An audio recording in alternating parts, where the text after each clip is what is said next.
저녁 수업도 없지. 제가 얼마나 홀가분한지 몰라요.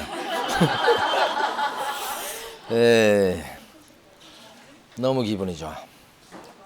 자, 하여간 그러니까 그 수업은 다 끝날 때까지 하는 거예요. 3시가 될지 4시가 될지는 모르는.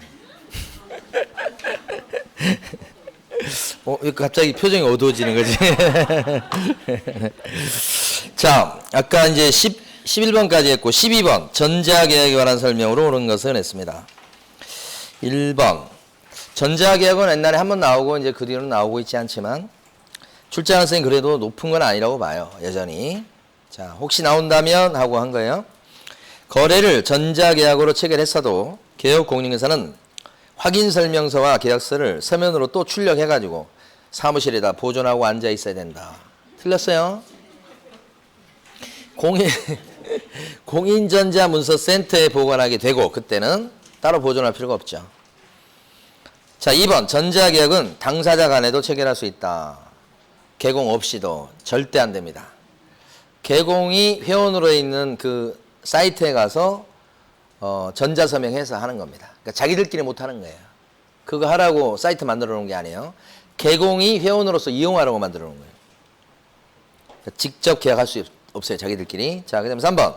소속 공인인증사의 경우도 전자계약 시스템에 회원 가입이 되고 공인인증서를 등록해 놓으면 전자계약을 체결할 수도 있어요. 계약서 쓸 수 있잖아요. 소공도. 개공만 꼭 하는 건 아닙니다. 요게 답이고 4번. 전자계약 시스템을 통해서 체결된 전자계약의 경우 홈페이지 상에 확정된 이후에는 해제나 수정을 할 수가 없다 이렇게 됐어요. 근데 확정된 이후에도 해제 버튼이 있습니다. 해제하면 해제가 되어버려요. 그래서 해제나 수정할 수 없다가 X.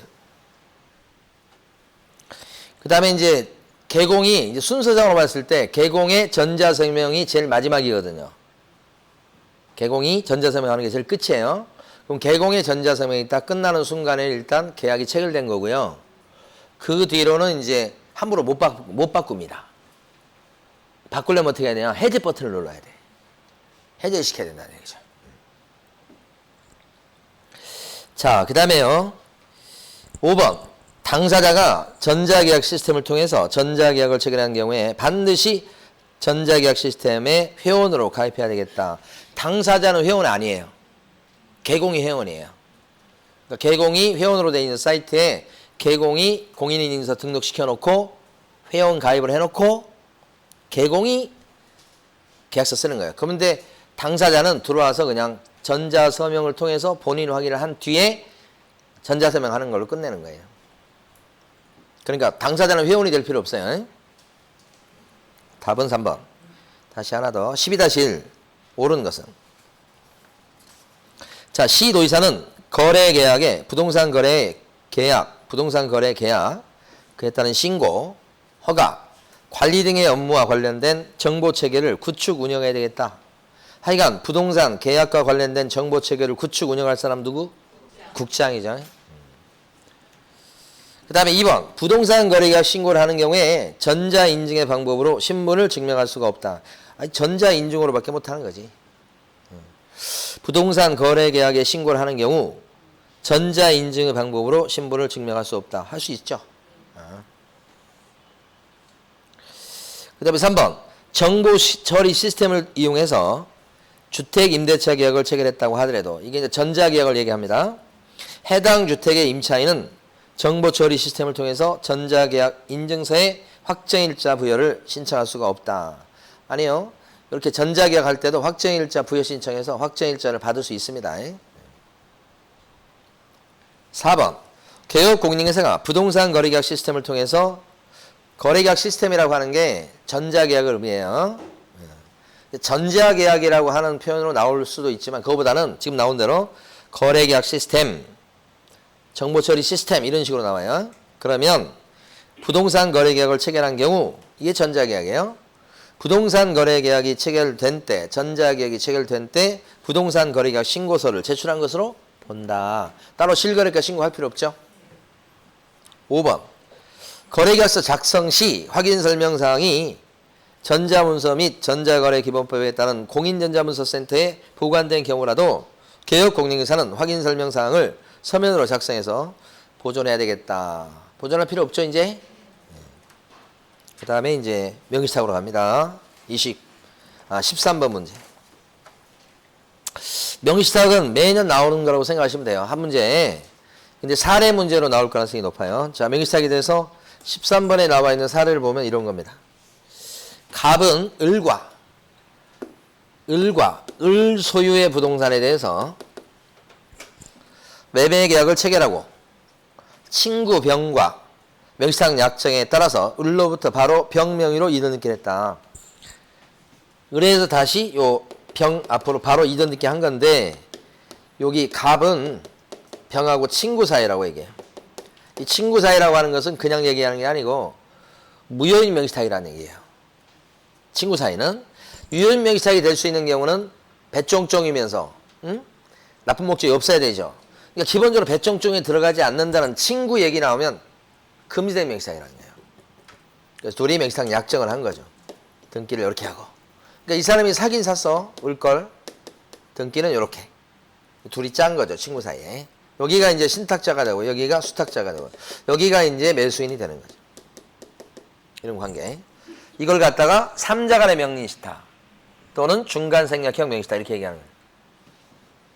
그래서 이제 등기까지 했는데 개혁공인중개사가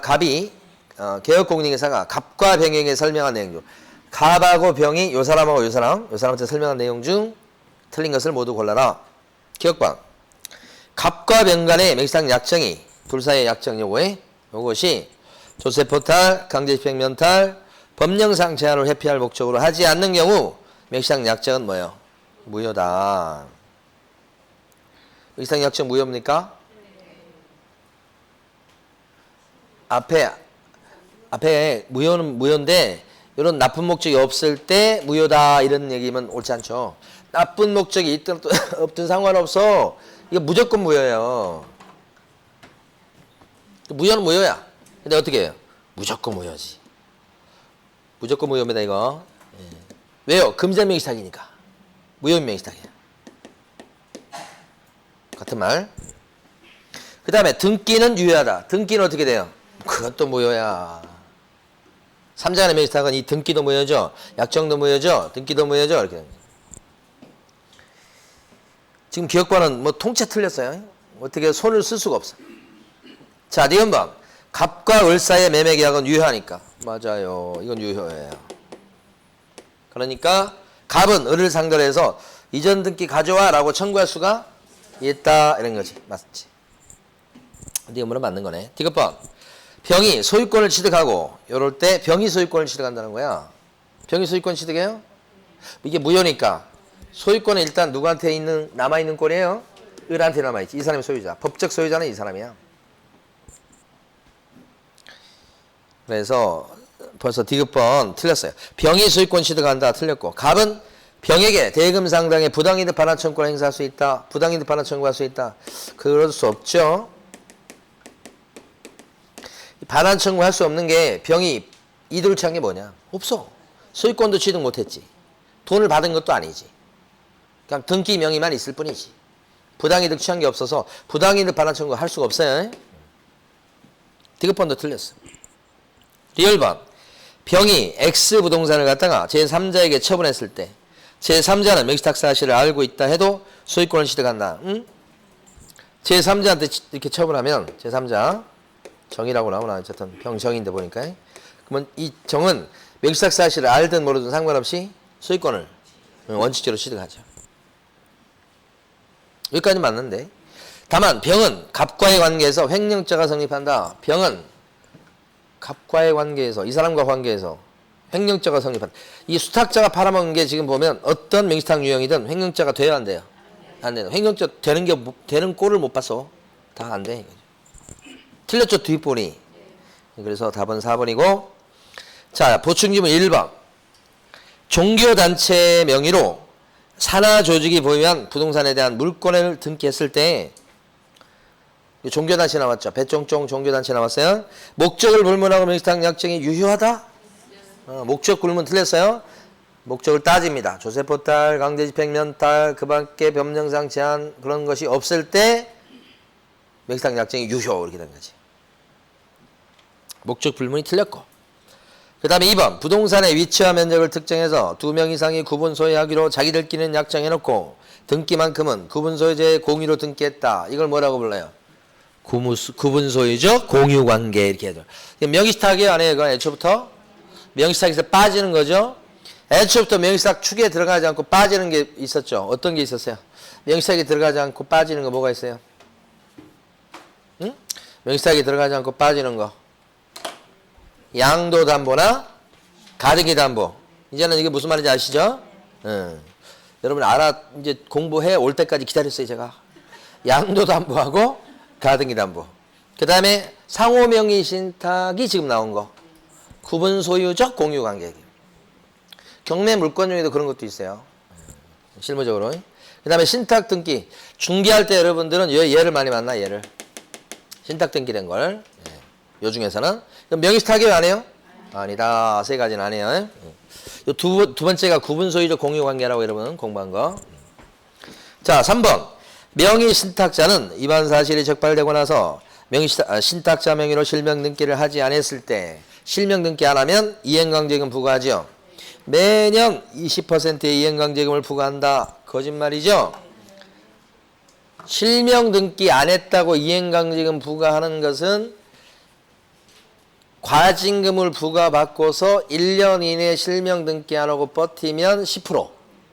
그때부터 또다시 1년이 넘도록 실명 등기 안 하고 버티면 그때는 20%. 10대 20대 때리고 끝이죠. 매년 20% 아니죠. 그럼 여기서 봐봐요. 여기서. 이 신탁자는 어떤 처벌을 받을까요? 파란 걸로 써보면. 그렇지. 5년 이하 이적이나 2억 원의 벌금. 그 다음에 신탁자에 들어가니까 과징금 물리죠. 과징금. 과징금은 최고 30%. 그 다음에 실명 등기를 해서 찾아올 건데 안 찾아오면 이행강제금 물리죠. 이행강제금은 10대 20대 이렇게 두 번에 나눠서 이렇게. 요 수탁자는요. 어떤 처벌을 받을까요? 횡령죄는 안 되는데 3년 이하 이적이나 1억 원 이하의 벌금 이렇게 되죠. 근데 만약에 등기가 병 앞으로 돼 있는 상태다 그랬을 때는 실명 등기를 해올 수 있죠. 이렇게. 그래서 안 해온다고 이행강제금 부과할 수 있으나 등기가 요 정한테 넘어가면 어떻게 돼요? 실명 등기를 못 뺏어줘야지. 그럼 이행강제금 부과하는 것은 없어져 버리게 돼요. 실명 등기 못하는 건데 어떻게 하라고 강요할 수 없잖아요.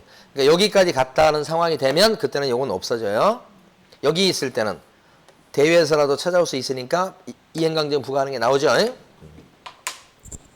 넘어가시고 13-1번입니다. 이번에는 계약명시탁 케이스예요. 계약명시탁은 어떤 건지 우리 여기 있는가 내세우는 거죠. 이게 맞을지 모르겠는데 갑과 친구 을을 수탁자로 하는 맞았어요. 계약명시탁 약정을 맺었고 약정을 했죠.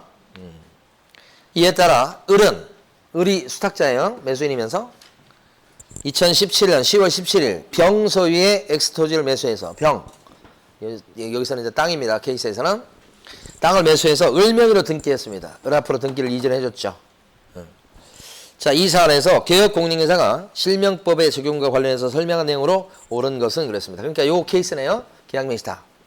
문제는 이제 저 매도인, 저 땅 주인이 선이냐 악이냐 거기에 따라 조금 달라질 수 있는 부분이 좀 있네. 자, 그럼 먼저 기억반 1번.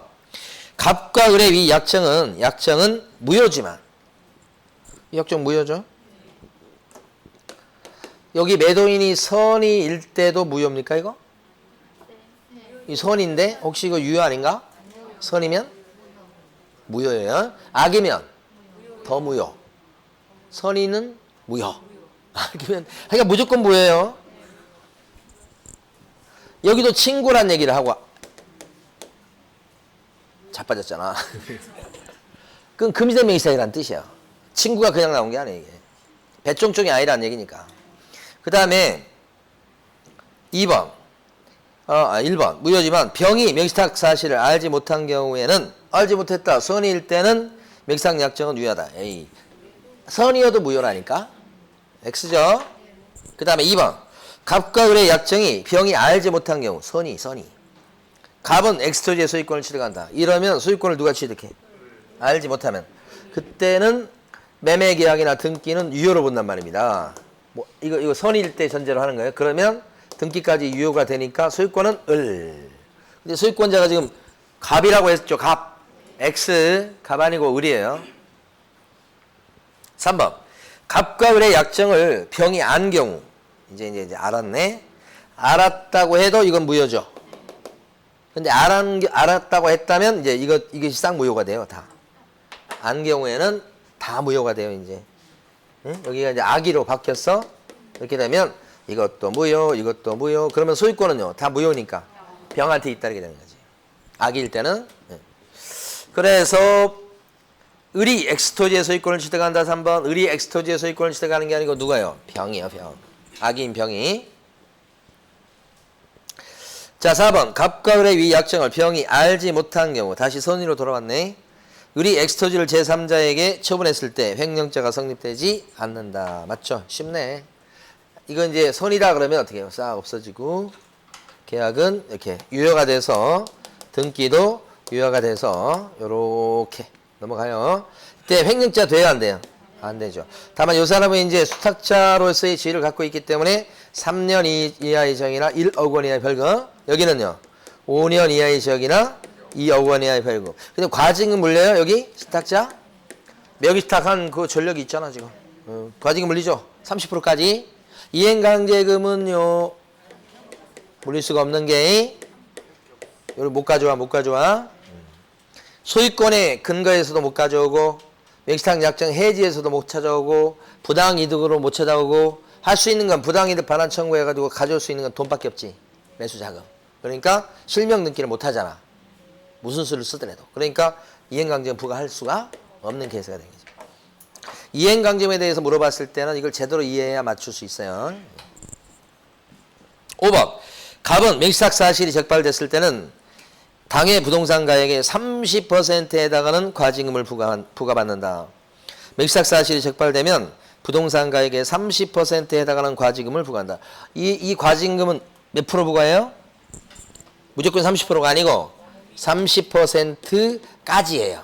범위 내에서 부과한다. 명의수탁한 기간에 따라서, 명의수탁한 부동산의 금액에 따라서 10%, 15%, 20%, 25%, 30% 막 이렇게 부과될 수 있는 거죠. 단계적으로. 자, 이제 14번입니다.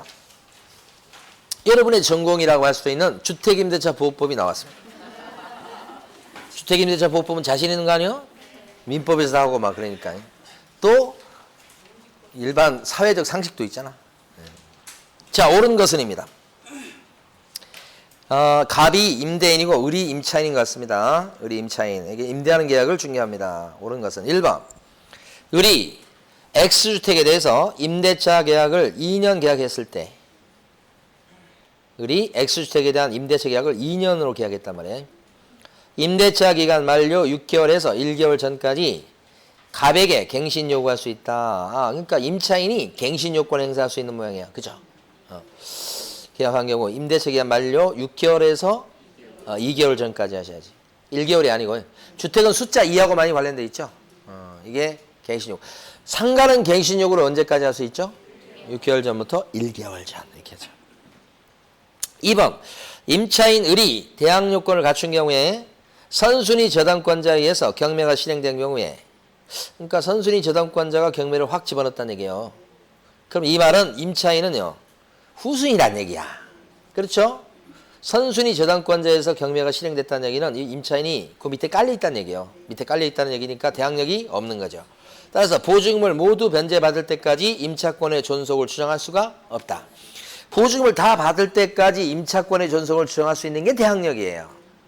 근데 밑에 깔려있다고 지금 나온 거니까 대항력이 없죠. 이것도 X. 없다니까 맞죠? 정신 차리셔야 되겠어.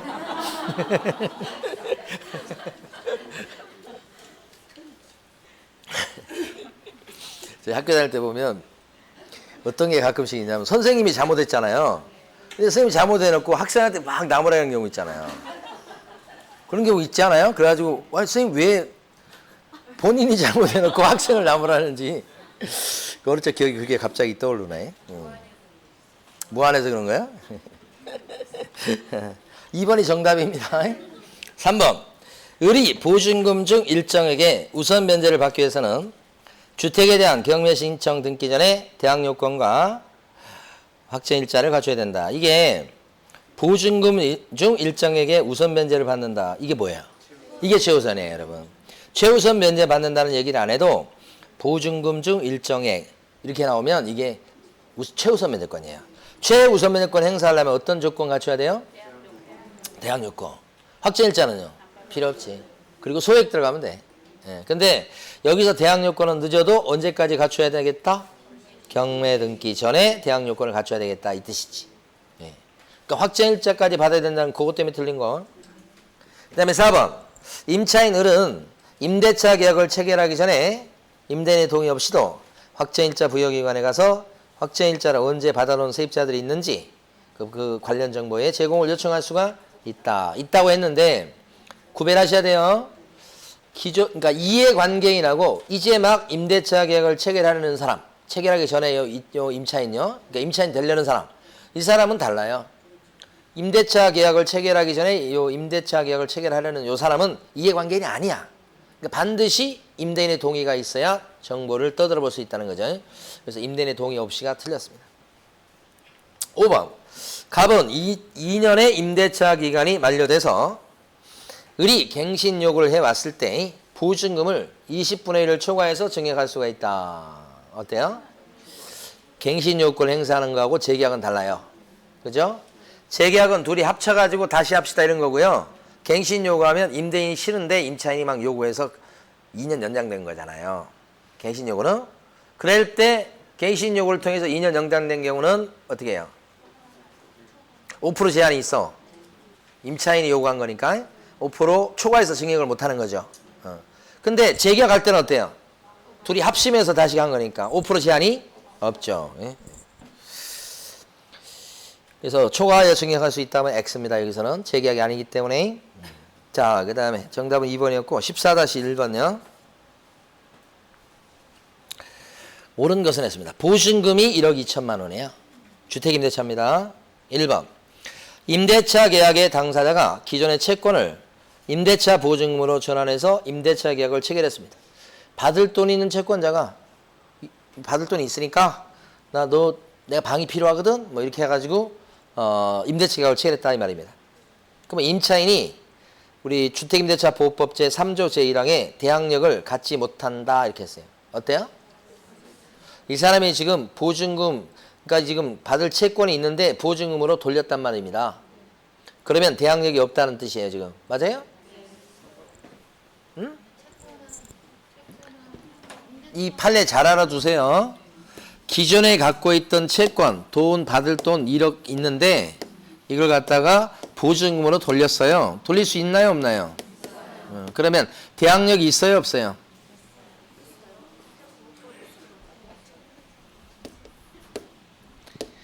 자, 꿔준 돈 받아내려고 담보 목적으로 임대차 계약서를 썼다면 그래서 형식상 보증으로 돌려놨다면 이건 주택임대차보호법은 꿔준 돈 받으라고 만들어 놓은 법이 아니잖아요.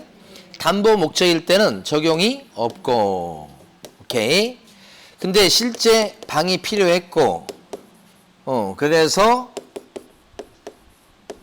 그 집에 전입신고하고 들어가 산다면 직접 보증금 1억을 준 게 아니고 갖고 있던 채권을 야, 그 받을 돈 있는데 그 보증금을 하고 나중에 나갈 때 받을게. 이렇게 되면 이때는 주택임대차보호법에 적용을 받게 된다. 두 가지 경우가 다 있다는 거죠.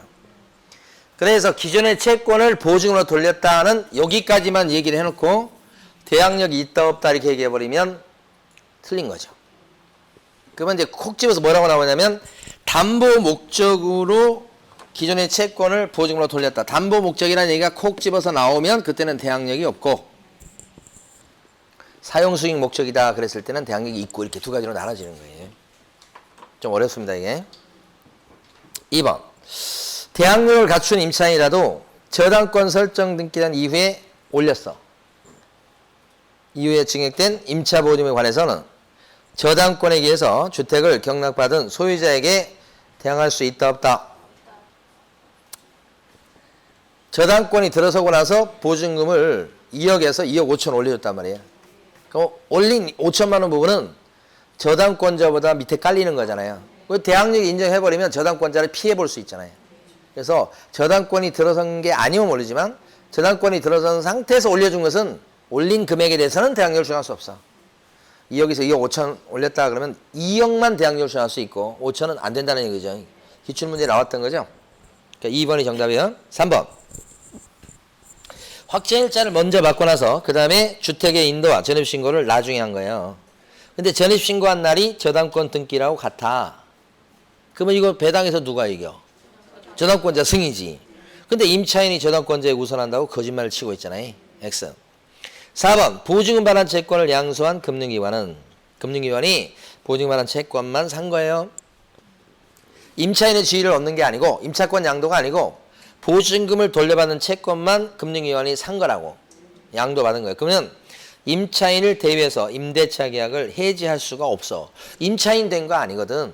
채권만 갖고 있는 거거든. 그래서 우선 면역권은 있을지 몰라. 그렇지만 임대차 계약을 해지할 수는 없다. 자, 5번요. 임차인이 별도로 또 전세권 등기까지 맞춰놨어. 안전하죠, 이러면. 그런데 이런 상태에서 그 임차인의 세대원 전원이 다 딴 곳으로 이사를 가버린 거야. 전세권 등기 해놓고. 그러면 이미 취득했던 주택임대차보호법상의 대항력은 날아가 버리지. 응? 다만 전세권 등기했다는 대항력은 있을 수도 있어. 그건 뭐 어떻게 될지 몰라. 네. 어쨌든 주임법상의 대항력은 상실이요, 상실. 그죠? 근데 5번과 관련해서 만약에 임차인이 임대차가 끝났는데 나간다고 또 미리 얘기했는데 주인이 보증금을 돌려주지 않으니까 그 보증금을 돌려받기 위해서 혼자 법원에 가서 임차권 등기 변경 신청해서 등기를 시켜놓고 그 다음에 이사를 가거나 전출을 가거나 그러면 이런 임차인 같은 경우는 주택임대차보호법상의 대항력을 유지하죠, 그건. 그래서 임차권 등기 변경 신청 제도가 주택임대차보호법에 같이 있는 제도예요. 근데 여기 5번에 나온 전세권 등기는 민법이야, 민법. 그래서 별개의 법이에요. 그래서 두 개는 구별돼야 돼요. 자, 그 다음에요. 보충지문 1번. 임차인의 갱신 요구가 있을 때 임대인의 직계 비속이나 직계 존속, 형제 자매가 목적주택에 실거주 하려는 경우 임차인의 갱신 요구를 정당하게 거절할 수가 있다. 그래서 맞는 것처럼 느껴지지만 뭐 때문에 틀렸어요? 형제 자매 들어가면 안 돼.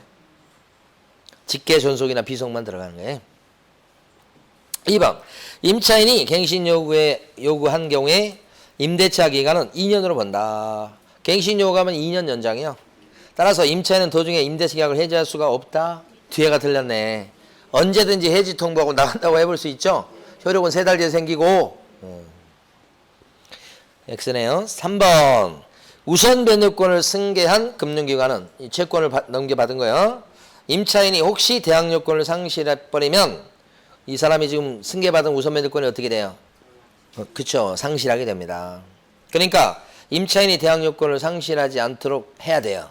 그 차원에서 우선 면역권을 승계받은 금융기관은 임차인을 대입해서 임차권 등기 변경 신청을 대입해서 등기를 시켜놓을 수 있죠. 자기의 우선 면역권을 지키기 위해서. 대항력권을 상실하면 자신의 우선 면역권이 날아가 버리니까 돈 주고 샀는데. 네, 그런 얘기죠. 그래서 이때는 대항력권을 상실한 경우는 우선 면역권을 행사할 수가 없다. 이렇게 된 거지. 상가로 갑니다. 15번 문제. 그리고 이제 그 막바지에 가서 공부하실 때는 조금 몰아치기를 하실 필요가 있어요. 아, 나는 저 뭐 등기법이나 공시법이 점수가 좀 안 나온다. 그러면 하루 이틀 정도 딱 잡아가지고 처음부터 끝까지 몰아치기를 하셔야 상승 효과가 생기는 거예요. 찔끔찔끔씩 하는 것은 그렇게 좋은 공부 방법이 아니에요. 그러니까 몰아치기를 해가지고 처음부터까지 한번 딱 하면 앞뒤가 연결되는 딱 그런 느낌이 들어가지고 상승 효과가 생기는 거예요. 그래서 막바지로 갈수록 몰아치기를 하셔야 돼. 그래야 이제 좀 심리적으로도 그렇고 이게 안정감이 들고 실력도 올라가게 돼요. 그래서 하루에 조금씩 하겠다 그런 거보다 특히 이건 취약 과목 있죠, 자기가. 그런 건 한 뭐 하루, 이틀, 3일 해서 확 몰아치기를 해야 돼. 그래도 아직 60일 남았잖아. 58일인가? 하여간. 자, 15번 문제 가시겠습니다. 개업공인회사가 임대인 갑과 임차인 을 사이에 서울에서 보증 5천에 월세 100만 원으로 상가금을 임대차 보호법에 적용되는 임대차를 중개해줬다. 여기죠. 상가죠, 상가. 5천에 100짜리요. 임대인이 갑, 임차인이 을. 갑을 나오면요, 임대인 갑에 동그라미 딱 치는 습관을 들이셔야 돼. 임차인 을 그러면 임차인 을에 동그라미 딱 치시고. 갑, 을이라고 막 물어보니까 한참 보다 보면 누가 누군지를 잘 몰라요. 그 시간이 걸려요, 잘못하면. 자, 1번. 을은, 을이 누구야? 임차인이죠. 임대차 기간이 만료되기 6개월 전까지 갑에게 전체 임대차 기간이 10년을 초과하지 않는 범위 내에서만 갱신 요건을 행사할 수 있다. 10년까지만 갱신 요구할 수 있다는 건 맞아. 근데 갱신 요구를 언제까지 해야 돼? 6개월 전부터 1개월 전까지 하는 거지. 6개월 전까지 하는 게 아니고. 2번. 임차인 을이 갑의 동의 없이 건물의 일부를 전대해서 주인 동의 없이 그러면 이거 무단전대죠.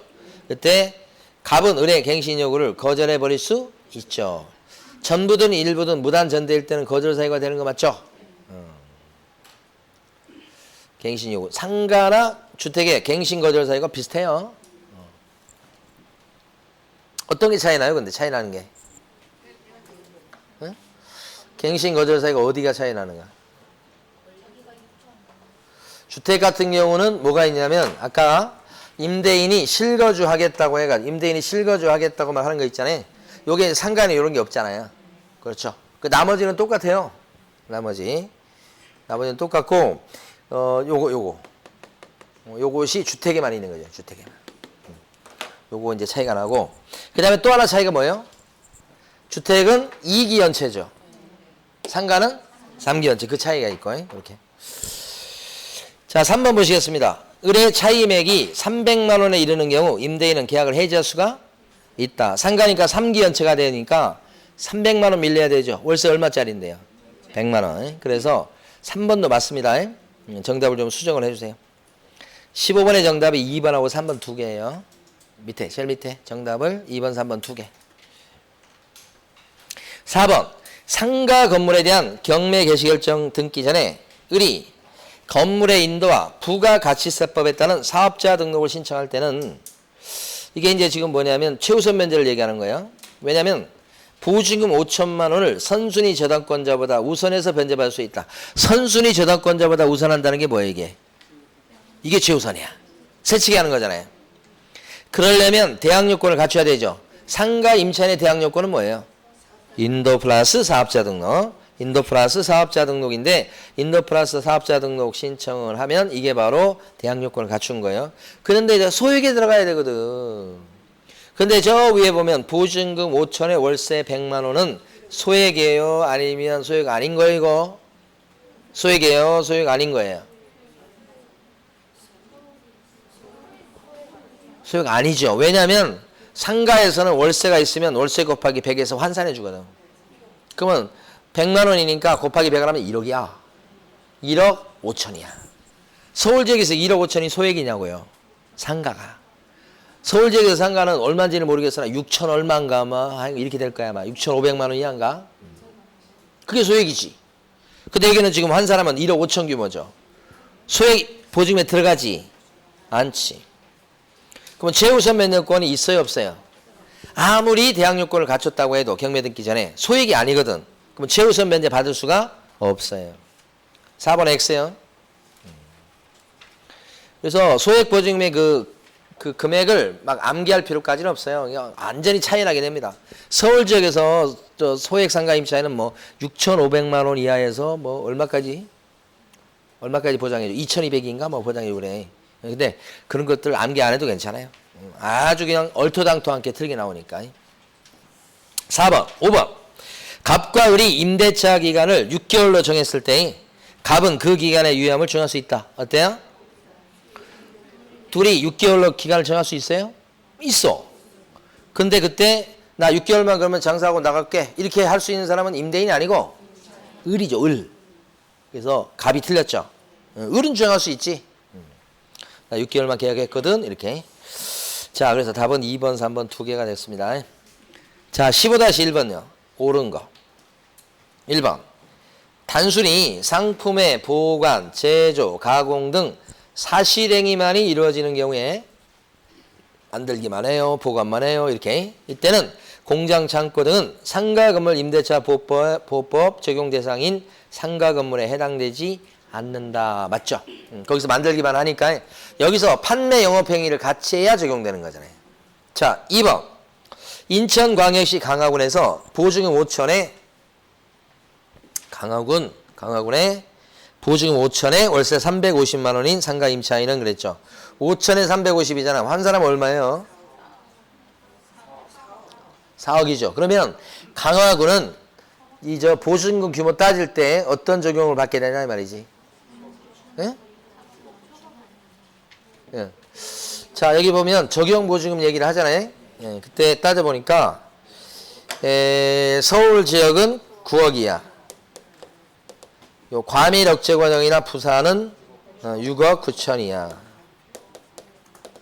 광역시 같은 경우는 5억 4천이야. 기타 지역은 어떻게 돼요? 3억 7천이야. 이렇게 되잖아요. 이렇게 되는데 인천광역시 강화군은 이 광역시 기준을 따라가는 게 아니에요. 강화군, 옹지군 이런 섬지역 같은 경우는 어떻게 해요? 기타요. 여기 들어가요. 여기. 그러면 3억 7천 이하거든. 그러면 인천광역시 강화군에서 지금 4억이면 이게 초과보증금이 되는 거예요. 초과보증금인데 또 끝까지 읽어봐야지. 상가건물 임대차 보호법에 따른 대항력을 준할 수 없다. 대항력 준할 수 없어요. 어때요? 초과죠, 초과. 초과보증금이지만 적용되는 게 5가지가 있었죠. 그 5가지가 뭐냐 이거지. 그렇죠. 여기는 지금 초과보증금에 들어갑니다. 4억이니까. 예, 그런데 적용되는 게 있죠. 그게 바로 그 중 유명한 대항력이 있는 거예요. 그래서 지금 2번 지문 틀렸죠.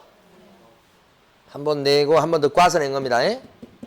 그래서 권리가 대항력은 인정받을 수 있습니다. 그래서 초과보증금일 때 인정받는 게 초과보증금이에요. 초보가 3표 차이로 대권을 갱신했다고. 3이 뭐예요? 3기 연체 시 해지. 표는 표준서식을 정해서 권장할 수 있다. 별거 아니고. 대는 대항력. 권은 권리금 보장 규정. 그래서 6개월 전부터 종료시까지 데려오면 원칙적으로 임대 체결을 해줘야 되는 거. 안 해줬다는 손해배상 당하는 거. 권리금 보장 규정. 그 다음에 갱신 요구권. 대항력 있죠? 2번 X예요. 없다고 했으니까. 3번 임대인의 동의를 받고 전대차 계약을 체결한 전차인은 전차인 나왔습니다. 시험에 많이 나왔었어요. 임차인의 갱신요구권 행사기간 이내에 직접 임대인에게 갱신요건을 행사할 수 있다. 전차인은 갱신요건이 있나요 없나요? 전차인. 응? 전차인은 갱신요건이 있다 없다? 없어. 원래 갱신요건은 누구에 관한? 임차인. 6개월 전부터 1개월 전까지 갱신요구. 갱신요구 하면 앞에 임대차 기간과 같은 기간으로 다시 한 걸로 봐요. 다만 차임이나 월세 같은 건 증감 청구할 수 있는데 증액할 때는요 5% 넘게는 못 올리는 거죠. 갱신 요구했을 때. 예. 그리고 갱신 요구하면 최초의 임대차 기간을 포함해서 10년까지 보장이고 특히 전차인 요구 나온 거잖아요. 이때는 전차인은 임대인의 동의 얻어서 적법하게 전대차가 이루어졌다면 전차인은 원래 갱신 요건이 없으나 임차인의 갱신 요건을 뭐예요? 대위 행사해서 써먹을 수 있다 이거죠. 직접 행사한다고 나왔죠 지금? X야. 어떻게 행사해야 돼요? 대위죠. 4번 상가 건물 임대차에 이해관계에 있는 사람은 시장구청장에게 해당 상가 건물의 확정일자 부여일 등 정보 제공 요청할 수가 있다. 정보 제공 요청은 이해관계인과 이해관계인 아닌 사람이 좀 다를 수 있죠. 정보 제공 요청은 여기는 없네. 정보 제공 요청과 관해서 이해관계인은 임대인의 동의 없이도 할 수 있고 이해관계인이 아닌 사람은 임대인의 동의가 있어야 정보 제공 요청할 수 있고 그렇죠? 예. 그런데 문제는 상가건물 임대차에 대해서 이해관계에 있는 사람이라고 돼 있으니까 임대인의 동의 없이도 가서 정보 제공 요청할 수 있죠? 어디 가서 정보 달라고 그래야 돼요? 세무서장입니다. 주택은 어디 가서 정보 제공 요청해요? 확정일자 찍어준대. 상가는요? 관할 세무서장한테. 시장군수구청장이 틀렸죠. 예, 그래서 이 문제를 그대로 외우세요 그냥. 여기 지금 4번 지문에서 시장구조 구청장에게 이렇게 했다. 시장구조 구청장이 틀렸네. 뭐가 맞고? 관할 세무서장이 맞고. 이렇게. 어디가 틀렸다 이걸 자꾸 하셔야 돼. 아예 그냥. 5번. 임차 목적물의 일부를 증축하는 경우 임대인은 임차인의 갱신 요구를 거절할 수 있다. 갱신 요구를 임대인이 거절할 수 있는 경우가 있긴 있죠. 어떤 경우에 갱신 요구를 거절할 수 있을까요? 그렇죠. 갱신 요구를 임대인이 거절할 수 있는 경우 3달치 월세가 밀렸다든지 아니면 전부 또는 대부분을 철거하거나 재건축하려고 하면서 거절할 수 있다든지 아니면 부정한 방법으로 임차를 했다든지 아니면 무단 전대가 됐다든지 전부 또는 일부 그 다음에 현저한 의무 위반이 있다든지 거절할 수 있어요. 상당한 보상을 해줬다든지 아니면 파손되었거나 고의나 중대한 과실로 전부 또는 일부를 파손한 경우잖아요. 중대한 과실이라고 나와야 되죠. 멸실은요. 전부 또는 일부가 멸실되어서 목적을 달성할 수 없을 징역에 이르렀을 때 이런 거잖아요. 3기 연체가 나오고. 그래서 철거 또는 뭐요? 재건축. 철거 또는 재건축인데 전부 또는 대부분이에요. 일부가 없어요 여기는. 근데 증축은 여기 들어가야 안 들어가. 증축하려고 그래요. 그러면서 거절할 수는 없다. 그 얘기죠. 기출지문이에요 이거. 자, 그 다음에요. 그러면 답이 1번이겠고요. 보충지문 갑니다. 부산에서 보증금 1억에 월세 600만 원짜리인 상가 임차인은 확정일자 받아놨을 때 우선 면제 받을 수 있는 권리가 있다 없다. 부산이면 1억에 600짜리면 환산하면 7억이죠. 그러면 이건 이하 보증금이에요? 초과 보증금이에요? 초과 보증금. 초과 보증금한테 인정되는 것은 초보가 3표 차로 대권을 갱신했다. 그것만 인정되니까 대표적으로 우선 면제권이 없잖아요. 그래서 없다고 하셔야 되는데 있다고 했으니까 X죠. 2번 상가건물 임차인은 공정사무실, 법원 등기소, 동사무소에 쫓아가서 확정일자를 받을 수 있다. 못 받아요. 어디 가서 받는 거예요? 관할 세무서장한테 받는 거예요. 자, 그 다음에 3번 보증금 반환 채권을 양수한 금융기관은 임차인을 대위해 갖고 임차권 등기 변경 신청할 수가 있다. 이게 주택상가가 요 제도가 똑같아요. 자, 보증금 반환 채권을 양수한 금융기관은 그죠? 임차인이 된 건 아니야. 그래서 임대차 계약을 해지를 못해. 그냥 우선 면허권을 승계할 뿐이야. 근데 우선 면허권을 승계했지만 혹시라도 임차인이 대항 요건을 상실해버리면 우선 면허권이 날아가. 그 우선 면허권 날아가는 걸 막기 위해서 우리 임차인이 금융기관이 임차인을 대위해서 임차권 등기 변경 신청을 대위해서 행사할 수 있어. 그래 놓으면 혹시 나중에 이제 이사를 가거나 전출을 가도 자신의 우선 면허권을 지킬 수 있죠.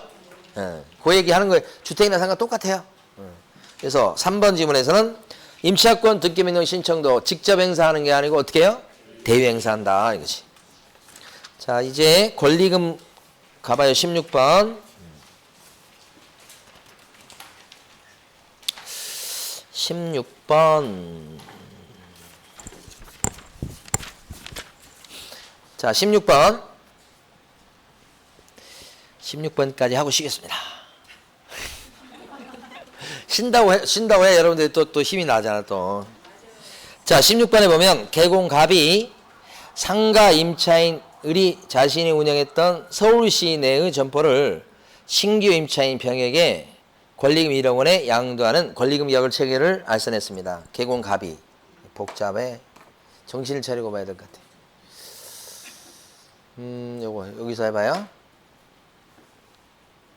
개업공룡회사 갑이. 이름은 막 바꿔야 되겠네. 개공인 갑이에요, 지금. 상가 임차인 을이, 이거 맞네. 자신이 운영하던 서울에 있는 점포입니다. 서울에 있는 점포를 갖다가 신규 임차인 병에게, 맞네, 이것도 맞네. 병에게 권리금 1억에 양도하는 권리금 계약을 체결했다. 1억에 지금 넘기는 거야. 가게를. 이외에 임대인 정과 임대차 계약을 체결을 앞두고 있다. 아, 이 사람 여긴 정이네. 이제 여기에 맡겨야 되네. 요렇게 임대차 계약을 앞두고 있다. 자, 1번 정은 임대인이죠. 임대인 정은 임대차 기간이 끝나기 6개월 전부터 1개월 전까지 을이 주선한, 을이 임차인이요. 기존 임차인 을이 주선한 병과의 임대차 계약을 정당한 사유 없이 거절할 수는 없다. 언제까지 요 신규 임차인을 데려와야 돼요? 이 기존 임차인은 6개월 전부터 종료 시까지 데려와야 됩니다. 종료입니다. 이게 1개월 전이 아니고요. 2번. 만약 정이 을이 알선한 병에게 을에게 권리금 지급하지 못하게 하는 행위를 해버리면, 정이 권리금을 이렇게 못 주게 했어요. 그런 얘기를 했을 때는 정은 을에게 손해배상 책임을 진다. 정당한 사유 없는 한 그렇다는 얘기예요. 그때는 손해배상 책임을 지겠다. 손해배상 청구에 이렇게 들어갈 수 있다는 얘기예요. 2번이 맞고. 3번. 이의 경우에 정은 을에게 을이 받기로 한 권리금 1억 원을 손해배상 해줘야 된다. 그렇습니까? 손해배상 얼마 해줘야 되는 거야 이게? 지급하기로 한 권리금과 종료 당시의 정포 권리금. 종료 당시의 정포 권리금은 이게 뭐예요? 감정평가한 거예요. 점포 권리금 감정평가한 거죠. 그 중에서 뭐예요? 낮은 금액을 넘을 수 없다. 이렇게죠. 무조건 1억 원이 아니고, 받기로 한 권리금이 아니고, 그걸 손해배상 청구하는 게 아니고. 4번. 정과 을의 기존 임대차 계약 조건이 2억 원에 월세 800만 원일 경우, 여기 보증금 2억에 월세 800이래. 엄청나네. 800만 원이면 이건 환산하면 10억 규모죠. 그러면 초과야, 초보라고. 초과 보증금. 자, 이렇게 됐다면 을이 경우에 을이 정에게 병을 주선했을 때 정당한 사유 없어도 정은 병과의 임대차 계약을 거절할 수가 있다 그랬죠 지금. 정당한 사유 없이도 거절할 수가 있다. 틀렸지. 거절할 수 없어. 정당한 사유 없는 한 거절을 못해. 왜 그래요? 권리금 보장 규정이 초보한테도 적용되거든. 권리금 보장 규정이라는 건 데려왔을 때 해줘야 되는 거, 안 해줬다면 손해배상 청구 당하는 거, 그게 권리금 보장 규정이잖아요. 이 권리금 보장 규정은 초보일 때도 적용되죠. 초보가 세표차로 대권을 갱신했다. 권. 그래서 정당한 사유가 없어도 거절할 수 있다가 X. 그 다음에 5번. 임대인 정은 임대차 목적물인 상가 건물을 1년 이상 영리 목적으로 쓰지 않으면 그때는 을이 주선한 병과의 임대차 계약을 거절할 수가 있다. 1년 이상 영리 목적으로 쓰지 않았을 때입니까? 1년 6개월 이상입니까? 1년 6개월 이상 이렇게. 그래서 틀려서 정답 몇 번이냐면 2번. 자, 16-1번 갑니다. 틀린 것은 권리금 계약이란 신규 임차인이 되려는 자가 기존 임차인에게 권리금을 주기라는 계약을 말한다. 이게 권리금 계약이죠. 이게 임대인하고 하는 게 아니고 이게 권리금 계약. 임차인에게 권리금을 주기라는 계약. 2번. 법무부 장관은 임차인과 신규 임차인이 되려는 자가 권리금 계약을 체결하기 위한 표준 권리금 계약서를 정해서 그 사용을 권장할 수 있다. 표준 권리금 계약서를 정해서 그 사용을 권장할 수 있는 사람 누구죠? 국장이죠, 국장. 같은 기억자 돌림으로 기억하시라고 그랬어요. 요 요 임대차 계약, 상가 임대차 계약서의 상가 임대차 계약서, 상가 임대차 계약의 표준 서식은 누가 권장할 수 있고요? 이건 법무부 장관이에요. 법무부 장관이고, 요 권리금 계약서 있죠. 권리금 계약서의 표준 서식은 누가 권장할 수 있죠? 이건 국장이죠. 이 권리금 계약서의 표준 서식은 국장이 권장하는 거예요. 같은 기억자 돌림이라고 그랬잖아요. 권리금 계약서는 누구요? 국장. 권리금 계약서는 국장. 이건 모르겠어요. 이거. 위에 건. 알아서 하시고. 3번. 대한법률구조공단 지부에 분쟁조정료를 둔다는 조문이 있어요. 한번 참고로 보시고. 4번. 임대인에게 손해배상 청구할 권리는 종료한 날부터 3년 내 행사하지 않으면 시효로 소멸하게 된다. 여기 소멸시효 기간이 3년이에요. 그 다음에 5번. 한 번도 나온 적이 없는데 좀 봐두시고. 국유재산, 공유재산, 대규모 점포, 준대규모 점포는 권리금 보장 규정이 적용되지 않는다는 얘기죠. 맞는 얘기입니다. 다만 전통시장은 어때요? 적용되고, 그죠? 여러분 이제 다 공부했어요. 자, 밑에 거 하나 봐봐요. 임대인의 손해배상액은 신규 임차인이 기존 임차인에게 지급하기로 하는 권리금과 임대차 종료 당시의 권리금 중 무슨 금액? 낮은 금액을 넘지 못한다. 높은이 아니고 낮은 금액. 자, 쉬겠습니다.